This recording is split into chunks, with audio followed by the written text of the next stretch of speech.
బంగాళాఖాతంలో ఏర్పడిన మోంతా తుపాను ఏపీ వైపు దూసుకొస్తుంది. తుపాను నేపథ్యంలో ఏపీ ప్రభుత్వం అప్రమత్తమైంది. అధికారులతో AP CM Chandrababu video conference నిర్వహించారు. సీఎం చంద్రబాబుకు ప్రధాని మోదీ ఫోన్ చేశారు. మోంతా తుపానుపై ప్రధాని మోదీ ఆరా తీశారు. పూర్తి స్థాయిలో కేంద్ర సాయం ఉంటుంది అని స్పష్టం చేశారు.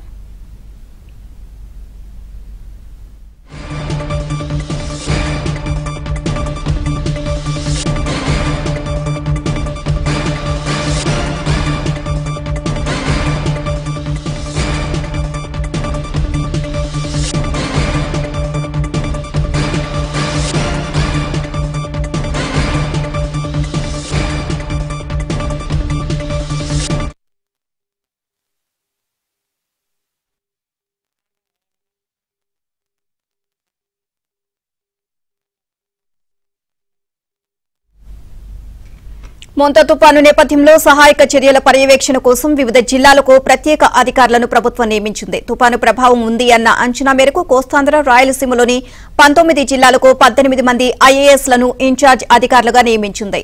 సహాయక చర్యల కోసం తీర ప్రాంత జిల్లా కేంద్రాల్లో 9 ఎస్డీఆర్ఎఫ్, 7 ఎన్డీఆర్ఎఫ్ బృందాలు సిద్దంగా ఉన్నాయని పేర్కొంది. తుపాను సహాయ పునరావాస కార్యక్రమాల కోసం ప్రభుత్వం తక్షణం 19 కోట్లు విడుదల చేసింది.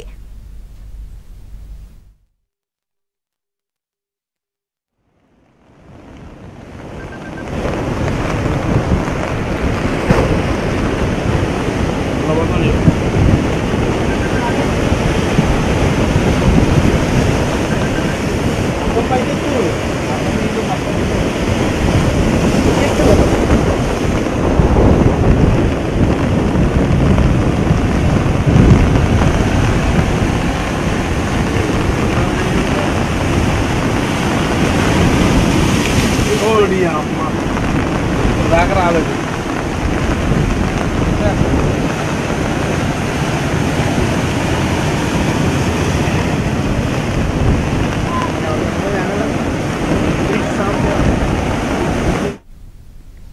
తుపాను ప్రభావంతో 3 రోజులు ఏపీలో భారీ వర్షాలు కురవనున్నాయి. ఇవాళ కాకినాడ, అంబేద్కర్ కోనసీమ, పశ్చిమ గోదావరి, కృష్ణా, బాపట్ల, ప్రకాశం, నెల్లూరు జిల్లాలో కుంభవృష్టిగా, కోస్తాలోని మిగిలిన జిల్లాలు, రాయలసీమలోని తిరుపతి, చిత్తూరు, కడప, అన్నమయ్య, నంద్యాల జిల్లాలో భారీ నుంచి అతి భారీగా, మిగిలిన జిల్లాలో అక్కడక్కడ భారీ వర్షాలు కురుస్తాయని ఐఎండీ తెలిపింది.